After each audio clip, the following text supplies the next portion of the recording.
Dear children, welcome to First of English Grammar Channel.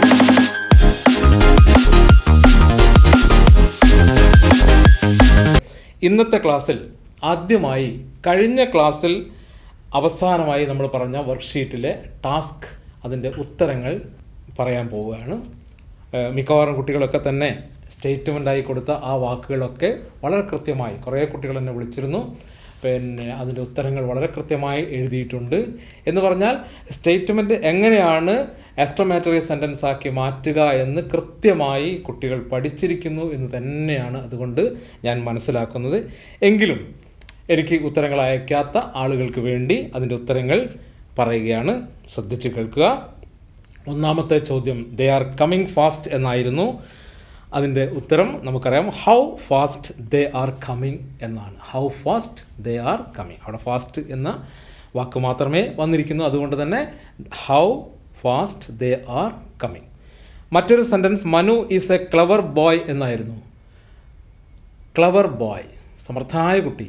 Adjective plus noun. അവിടെ adjective ഉണ്ട്, നൗണും ഉണ്ട്. അതുകൊണ്ട് തന്നെ what a clever boy Manu is, അത് എക്സ്ക്ലമേറ്ററി സെൻറ്റൻസായി മാറ്റുമ്പോൾ വാട്ട് ആണ് ഉപയോഗിക്കേണ്ടത്. What a clever boy Manu is. I am happy, I am very happy എന്നൊക്കെ പറയും പോലെ I am happy or I am very happy. ആ വെരി എന്ന വാക്ക് നമുക്ക് വിട്ട് കളഞ്ഞാൽ തന്നെ ഐ ആം ഹാപ്പി എന്നുള്ളൂ. അവിടെ നമുക്ക് ഹൗ ഹാപ്പി ഐ ആം എന്ന് എഴുതാം. മറ്റൊരു സെൻറ്റൻസ്, നാലാമത്തെ sentence he is a dirty fellow എന്നായിരുന്നു. Dirty plus fellow. Dirty fellow അത് ആഡ്ജക്റ്റീവ് പ്ലസ് നൗണാണ്. അതുകൊണ്ട് തന്നെ അവിടെ ഉപയോഗിക്കേണ്ടത് വാട്ടാണ്.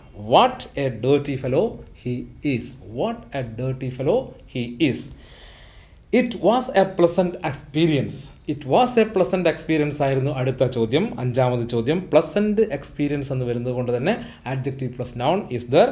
അതുകൊണ്ട് തന്നെ what A pleasant experience it was എന്നായി എക്സ്ക്ലമേഷൻ മാർക്ക് അവസാനം ഇടാൻ മറന്നു പോകരുത്. She was very sad. ഞാൻ പറഞ്ഞു വെരി അതിൻ്റെ ആധിക്യം സൂചിപ്പിക്കാൻ ഉപയോഗിക്കുന്ന വാക്കാണ്. അതുകൊണ്ട് തന്നെ വെരി നമുക്ക് വിട്ടുകളഞ്ഞാലും സാഡ് എന്ന് മാത്രം വരുമ്പോൾ അവിടെ നമ്മൾ ഉപയോഗിക്കേണ്ടത് ഹൗ സാഡ് ഷീ വാസ് എന്നായിരിക്കും. How sad she was.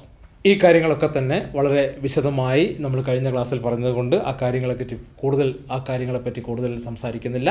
ഇനി നമുക്ക് അടുത്ത പോർഷനിലേക്ക് പോകാം. ഇന്നത്തെ ക്ലാസ്സിൽ കുട്ടികൾക്ക് ഏറെ കൺഫ്യൂഷൻ വരാവുന്ന ഒരു ഭാഗമാണ് പറയാൻ പോകുന്നത്.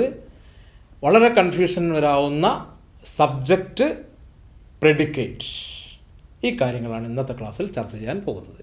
What is subject and what is predicate?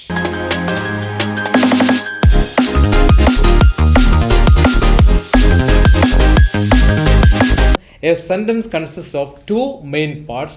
One part is subject and the other part is predicate. Look at the example. Kumar is a driver. ഇവിടെ ഏതാണ് സബ്ജക്റ്റ്? കുമാർ എന്ന് പറയുന്ന വാക്ക് സബ്ജക്റ്റാണ്. സബ്ജക്റ്റിന് ശേഷം വരുന്ന ഭാഗമാണ് പ്രെഡിക്കേറ്റ്. എന്ന് പറഞ്ഞാൽ the first part before the main verb is subject. The first part before the main verb is subject. Okay? The second part says something about the subject is called predicate. The second part says something about the subject is called predicate. എന്ന് പറഞ്ഞാൽ നാം എന്തിനെക്കുറിച്ചാണോ ആരെക്കുറിച്ചാണോ പറയുന്നത് അത് subject. അതേപോലെ തന്നെ സബ്ജക്റ്റിനെ പറ്റി എന്താണോ പറയുന്നത്, സബ്ജക്റ്റിനെ പറ്റി നമ്മൾ എന്താണോ പറയുന്നത് ആ കാര്യമായിരിക്കും പ്രെഡിക്കേറ്റായി വരിക. ഇവിടെ കുമാറിനെ പറ്റിയാണ് പറയുന്നത്. Kumar is a driver. Kumar ആരാണെന്ന് വെച്ചാൽ കുമാർ ഈസ് എ ഡ്രൈവർ. അപ്പോൾ Kumar is subject and is a driver is the predicate side. Okay, ഇനി നമ്മൾ കൂടുതൽ example we can see some of the other examples. കുറച്ച് കൺഫ്യൂഷനുള്ള ഭാഗമാണ്. സബ്ജക്റ്റ് കണ്ടുപിടിക്കുക എന്ന് പറയുന്നതാണ് കുട്ടികൾക്ക് സംബന്ധിച്ച ഏറ്റവും വലിയ പ്രശ്നം. അത് ഇനി വരുന്ന സെൻറ്റൻസിൽ ഓരോ സെൻറ്റൻസിലും എങ്ങനെയൊക്കെയാണ്, ഏതൊക്കെയാണ് സബ്ജക്റ്റ് പാർട്ട്, ഏതൊക്കെയാണ് പ്രെഡിക്കേറ്റ് പാർട്ട് എന്നാണ് വിശദമായി പഠിച്ചു പോകുന്നത്. കുമാർ ഈസ് എ ഡ്രൈവർ എന്ന് പറഞ്ഞ പോലെ ഈസി ആയ സെൻറ്റൻസ് ഒരുപക്ഷെ കിട്ടിയെന്ന് വരില്ല. മറ്റു രീതിയിലുള്ള സെൻറ്റൻസൊക്കെ എങ്ങനെയാണ് സബ്ജക്റ്റ് പാർട്ടും പ്രെഡിക്കേറ്റ് പാർട്ടും നമ്മൾ മനസ്സിലാക്കുക, നമ്മൾ എങ്ങനെയാണ് അത് എടുത്തെഴുതേണ്ടതെന്നാണ് ഇനി പറയാൻ പോകുന്നത്. ശ്രദ്ധിച്ച് കേൾക്കുക. ഓരോ എക്സാമ്പിളും ഇവിടെ കാണിച്ചിരിക്കും, അത് ശ്രദ്ധിച്ച് നിങ്ങൾ ശ്രദ്ധിച്ച് കാണുക. ഓക്കെ, ദേ സ്പോക്ക്. ഇവിടെ യാതൊരു സംശയവുമില്ല, ദേ ആണ് ഇവിടെ സബ്ജക്റ്റ്. സ്പോക്ക് എന്ന് പറയുന്ന വെർബിൽ അവസാനിക്കുന്നു. അവർ സംസാരിച്ചു എന്ന് പറഞ്ഞാൽ ഒരു സെൻറ്റൻസാണ്. അതിൽ ഇനി അങ്ങോട്ട് വരുന്നുമ്പോൾ ദേ സ്പോക്ക് ലൗഡ്ലി എന്നൊക്കെ വേണമെങ്കിൽ പറയാം. പക്ഷേ ദേ സ്പോക്ക് എന്ന് പറഞ്ഞാൽ തന്നെ ക്ലിയർ ആണ്. അതുകൊണ്ട് നമുക്കിവിടെ ദേ സബ്ജക്റ്റാണ്, സ്പോക്ക് എന്നുള്ളത് വെർബാണ്, അല്ലെങ്കിൽ പ്രെഡിക്കേറ്റ് സൈഡ് എന്ന് പറയാം. ദ ബോയ് റൺ, അതേപോലെ മറ്റൊരു example, the boy run. The boy എന്നുള്ളത് നമുക്കറിയാം, ബോയ്ക്ക് മുമ്പ് ഒരു വാക്ക് ഉപയോഗിച്ചിരിക്കുന്നു, ദ എന്ന വാക്ക് ഉപയോഗിച്ചിരിക്കുന്നു. ദ ബോയ് റൺ എന്ന് പറയുമ്പോൾ ദ ഡിറ്റർമിനറാണ്, ബോയ് ആണ് അവിടുത്തെ നൗൺ. ദ ബോയ് എന്ന് പറയുന്ന ആ മുഴുവൻ ഭാഗവും സബ്ജക്റ്റായി എടുക്കണം. റൺ എന്ന് പറയുന്ന വെർബ് അതിൻ്റെ പ്രെഡിക്കേറ്റ് ആണ്. ഇനി മൂന്നാമത്തെ എക്സാമ്പിൾ നോക്കുക. A large house has been painted beautifully. A large house has been painted beautifully. ഇവിടെ എന്തൊക്കെയാണ് വന്നിരിക്കുന്നത് നോക്കിയേ. എ കൊടുത്തിരിക്കുന്നു. എ എന്ന് പറയുന്നത് ലാർജ് എന്ന് പറയുന്ന അഡ്ജക്റ്റ്. ലാർജ് ഹൗസാണ് അവിടെ.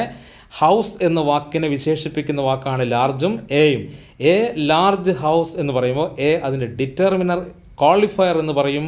അതേപോലെ തന്നെ ലാർജ് അഡ്ജക്റ്റീവാണ്, ഹൗസ് എന്ന് പറയുന്നത് നൗണാണ്. അപ്പോൾ നൗണിന് മുമ്പ് അഡ്ജക്റ്റീവും ക്വാളിഫയറും കാണാം.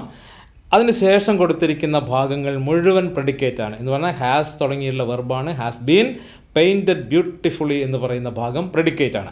അപ്പോൾ എ ലാർജ് ഹൗസാണ് അവിടുത്തെ സബ്ജക്റ്റ്. ഒരു ഹൗസ് മാത്രമല്ല, എ ലാർജ് ഹൗസ് എന്ന് മുഴുവൻ ഭാഗവും സബ്ജക്റ്റായി കൺസിഡർ ചെയ്യണം. ഓക്കെ, അതുപോലെ മറ്റൊരു എക്സാമ്പിൾ ശ്രദ്ധിക്കൂ. My elder brother reached here yesterday. നിങ്ങൾ കൃത്യമായ ഉത്തരം കിട്ടിക്കഴിഞ്ഞു. മൈ എന്നുള്ളത് ക്വാളിഫയർ ആണ്, എൽഡർ എന്ന് പറയുന്നത് അഡ്ജക്റ്റീവാണ്, ബ്രദർ എന്ന നാമത്തിനെ വിശേഷിപ്പിക്കുന്ന വാക്കുകളാണ്, രണ്ട് വാക്കുകളാണ് അവിടെ കൊടുത്തിരിക്കുന്നത്. ആ മൂന്നും ചേരുമ്പോഴാണ് അവിടെ സബ്ജക്റ്റ് രൂപപ്പെടുന്നത്. മൈ എൽഡർ ബ്രദർ റീച്ച്ഡ്, അതൊരു സംശയമില്ല, റീച്ച്ഡ് എന്ന് പറഞ്ഞാൽ എത്തിച്ചേർന്നതാണ്, വെർബാണ്. അപ്പോൾ ആ വെർബിന് ശേഷമുള്ള റീച്ച്ഡ് ഹിയർ യെസ്റ്റർഡേ എന്ന് പറയുന്ന ഭാഗമാണ് പ്രെഡിക്കേറ്റ്. ഇനി അടുത്ത സെൻറ്റൻസ് ശ്രദ്ധിക്കൂ. A small boy with a beautiful voice sang a Malayalam film song. എന്തൊക്കെയാണ് കൊടുത്തിരിക്കുന്നത്? എ ഉണ്ട്, ക്വാളിഫയറായി എ കൊടുത്തിട്ടുണ്ട്, സ്മോൾ എന്ന അഡ്ജക്റ്റീവ് ഉണ്ട്, ബോയ് എന്ന നൗൺ ഉണ്ട്, നാമമുണ്ട് അല്ലേ? ഓക്കെ, ക്വാളിഫയർ ഉണ്ട്, അഡ്ജക്റ്റീവ് ഉണ്ട്, നൗൺ. ആ ബോയെ വിശേഷിപ്പിക്കുന്ന വാക്കുകളാണ് തൊട്ടിപ്പുറം കൊടുത്തിരിക്കുന്നത്. ഇനി തൊട്ടിപ്പുറം കൊടുത്തിരിക്കുന്നു വിത്ത് എ ബ്യൂട്ടിഫുൾ വോയിസ്. ആ കുട്ടിയുടെ വിശേഷണം തന്നെയാണത്. വിത്ത് എ ബ്യൂട്ടിഫുൾ വോയിസ് എന്ന് പറയുന്നത് നമുക്ക് പറയാം അഡ്ജക്റ്റീവൽ ക്ലോസ് എന്ന് പറയാം, അല്ലെങ്കിൽ പ്രിപ്പോസിഷണൽ ക്ലോസ് എന്ന് പറയാം. എന്താ പ്രിപ്പോസിഷണൽ ക്ലോസ് എന്ന് പറയാൻ കാരണം? അവിടെ വിത്ത് എന്ന് പറയുന്ന ഒരു പ്രിപ്പോസിഷൻ കയറി വന്നിട്ടുണ്ട്. അതുകൊണ്ട് നമുക്ക് പ്രിപ്പോസിഷണൽ ഫ്രേസ് എന്നും പറയാം.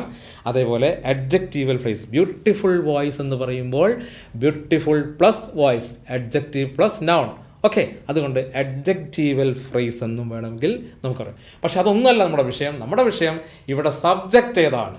Which is a subject here? ഒരു സംശയമില്ല, a small boy with a beautiful voice എന്ന് പറയുന്ന അത്രയും ഭാഗം സബ്ജക്റ്റായി പരിഗണിക്കണം. ഓക്കെ, ഇനി sang a Malayalam film song എന്ന് പറയുന്നത് നമുക്ക് പറയാം, സിമ്പിളായിട്ട് നമുക്ക് പറയാം പ്രെഡിക്കേറ്റ് ആണ്.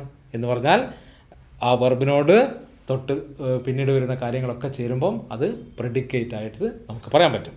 Okay, another example. The new books in the library have been distributed. കണ്ടോ, ദ ക്വാളിഫയർ അല്ലെങ്കിൽ ഡിറ്റർമിനർ എന്ന് പറയാം. ന്യൂ അഡ്ജക്റ്റീവാണ്, ബുക്സിനെ വിശേഷിപ്പിക്കുന്നു. ബുക്സ് ആണ് പുസ്തകങ്ങളാണ് അവിടുത്തെ നൗൺ. ആ നാമത്തിനെ വിശേഷിപ്പിക്കുന്ന അഡ്ജക്റ്റീവും തൊട്ടിപ്പുറത്ത് ഡിറ്റർമിനറും അല്ലെങ്കിൽ ക്വാളിഫയർ എന്നൊക്കെ പറയാം വന്നിരിക്കുന്നു. In the library adjectival phrase. നേരത്തെ പറഞ്ഞു അഡ്ജക്റ്റീവൽ, കാരണം അവിടെ എന്താണ്, ലൈബ്രറിയിലുള്ള എന്നുള്ള അർത്ഥത്തിൽ പ്രിപ്പോസിഷണൽ ഫ്രേസ് ആയിട്ട് നമുക്ക് പറയാം. ഇൻ എന്ന വാക്ക് അവിടെ വരുന്നത് കൊണ്ട് തന്നെ നമുക്ക് ഇൻ എന്ന വാക്ക് വരുന്നത് കൊണ്ട് തന്നെ നമുക്ക് പ്രിപ്പോസിഷണൽ ഫ്രേസ് എന്നും അതിനെ പറയാം. ഹാവ് ബീൻ ഡിസ്ട്രിബ്യൂട്ടഡ് ആണ് അവിടുത്തെ പ്രെഡിക്കേറ്റ്. ഓക്കെ, ഇതാ അടുത്ത സെൻറ്റൻസ് ശ്രദ്ധിക്കൂ. അഞ്ചാമത് സെൻറ്റൻസ് ശ്രദ്ധിക്കൂ.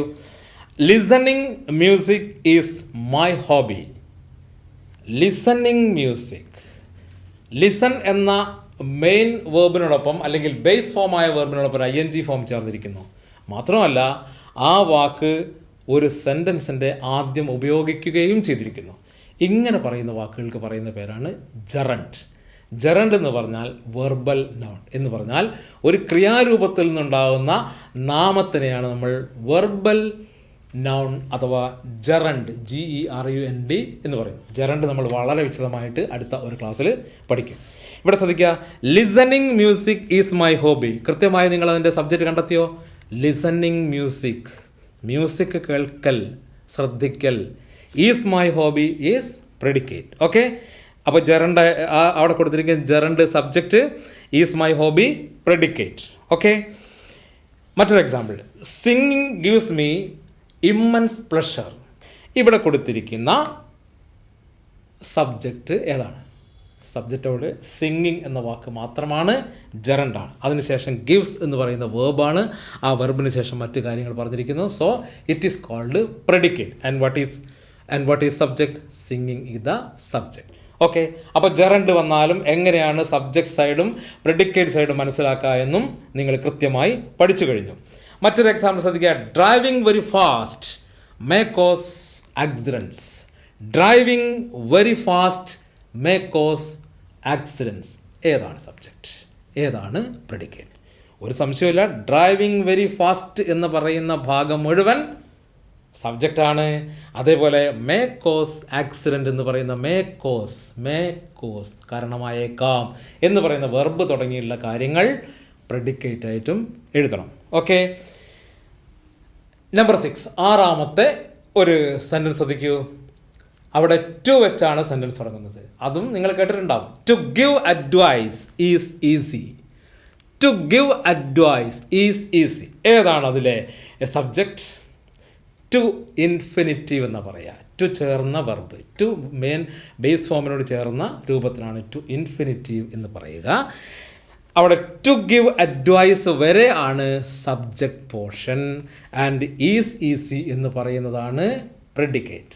ഞാൻ പറയാതെ തന്നെ ഇപ്പോൾ നിങ്ങൾക്ക് കൃത്യമായിട്ടും പറയാൻ കഴിയുന്നുണ്ടാവും. ഇനി മറ്റൊരു ചോദ്യം കേൾക്കുക. To play with fire is dangerous. To play with fire is dangerous. ഏതാണ് അവിടെ സബ്ജക്റ്റ്? ഏതാണ് അവിടെ പ്രെഡിക്കേറ്റ്? നോ ഡൗട്ട് നിങ്ങൾ കൃത്യമായും പറഞ്ഞു കഴിഞ്ഞു എന്ന് എനിക്കറിയാം. ടു പ്ലേ വിത്ത് ഫയർ വരെയാണ് അതിൻ്റെ subject portion. And is dangerous എന്ന് പറയുന്ന ഭാഗം പ്രെഡിക്കേറ്റ് ആണ്. Okay, thank you. Next, to follow this words may be difficult. മറ്റൊരു example, to follow this words may be difficult. വെറും ഈസും വാസും ആറും മാത്രമല്ല വരിക, മറ്റ് വാക്കുകളും വരും എന്ന് സൂചിപ്പിക്കാനാണ്, മറ്റ് വേർബും വരും എന്ന് സൂചിപ്പിക്കാൻ വേണ്ടിയാണ് ഈ സെൻറ്റൻസ് പറഞ്ഞിരിക്കുന്നത്. To follow this words, to follow his advice എന്നൊക്കെ പറയുന്ന ഭാഗം, മേ ബി ഡിഫിക്കൽട്ട് എന്ന് പറയുന്ന ഭാഗവും രണ്ട് ഭാഗമാണ്. One is subject portion and the other is predicate side. Okay, ഇനി ഏഴാമത് ഒരു സെൻറ്റൻസ് ശ്രദ്ധിക്കുക. ഇതാണ് വളരെ ശ്രദ്ധിക്കേണ്ടത്. പല കുട്ടികളും തെറ്റുവരുത്തുന്ന ഒരു പ്രധാനപ്പെട്ട ഒരു ക്ലോസ് ആണിത് പറയാൻ പോകുന്നത്. ശ്രദ്ധിക്കുക, what you did is correct. ഇവിടെ നിങ്ങൾക്ക് രണ്ട് ഭാഗം കാണാം. വാട്ട് യു ഡിഡ് എന്നുള്ള ഒരു ഭാഗവും കാണാം, ഈസ് കറക്റ്റ് എന്ന് പറയുന്ന മറ്റൊരു ഭാഗവും കാണാം. ഇവിടെ സബ്ജക്റ്റ് പാർട്ട് നോക്കിയേ, വാട്ട് യു ഡിഡ് എന്താ അതിൻ്റെ അർത്ഥം? വാട്ട് യു ഡിഡ്, നിങ്ങൾ ചെയ്തത്. അങ്ങനെ പറഞ്ഞ് നമ്മളൊരു സെൻറ്റൻസ് അവസാനിപ്പിക്കുന്നില്ലല്ലോ. അതുകൊണ്ട് തന്നെ it is not a complete sentence. ഇങ്ങനെ കംപ്ലീറ്റ് അല്ലാത്ത സെൻറ്റൻസ് വരിക, അതിന് പറയുന്ന പേരാണ് ക്ലോസ്. CLAUSE, clause. എന്താ ക്ലോസ് എന്ന് പറഞ്ഞാൽ? മീനിങ്ഫുള്ളായ എന്നാൽ ഒരു പൂർണ്ണമായ വാക്യമല്ലാത്ത വാക്കുകളുടെ കൂട്ടത്തിനാണ് നമുക്ക് ക്ലോസ് എന്ന് പറയാം. ഇവിടെ സബ്ജക്റ്റ് പാർട്ട് ഒരു പൂർണ്ണമായ വാക്യം അഥവാ സെൻറ്റൻസ് അല്ല. But you can see a group of words, not a complete sentence. Okay, ഒരിക്കൽ കൂടി പറയാം. You can see a group of words there. What you did, 3 words are there, but it is not a complete sentence. It is not a complete sentence. This type of sentence is called clause. CLAUSE. Okay, clause. ഇങ്ങനെ അപൂർണമായ വാക്യങ്ങൾ വരുന്ന ആ ഭാഗം അത്രയും നമ്മൾ സബ്ജക്റ്റായിട്ടാണ് പരിഗണിക്കേണ്ടത്. മറക്കരുത്. അപ്പോൾ വാട്ട് യു ഡിഡ് വരെയുള്ള ഭാഗം സബ്ജക്റ്റാണ്. ഈസ് കറക്റ്റ് എന്ന് പറയുന്ന ഭാഗമാണ് അവിടെ ഈസ് കറക്റ്റ് എന്ന് പറയുന്ന ഭാഗമാണ് അവിടെ പ്രെഡിക്കേറ്റ്. ഓക്കെ, ഇനി മറ്റൊരു സെൻറ്റൻസ് പറയാം. Why he reached here. Why he reached here, അയാൾ എന്തിനിവിടെ വന്നുവെന്ന്. Is mysterious. Is mysterious. Why he reached here എന്ന് പറയുന്ന ഭാഗം പൂർണ്ണമായ വാക്യമേ അല്ല, ഒരു അപൂർണമായ വാക്യമാണ്. എന്താ അതിൻ്റെ അർത്ഥം? അയാൾ എന്തിനിവിടെ വന്നുവെന്ന് എന്ന് മാത്രമേ പറയുന്നുള്ളൂ.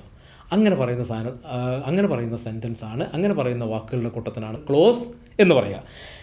അത്രയും ഭാഗം സബ്ജക്റ്റാണ്. ഈസ് മിസ്റ്റീരിയസ് എന്ന് പറയുന്ന ഭാഗം പ്രെഡിക്കേറ്റ് ആണ്. ക്ലിയർ?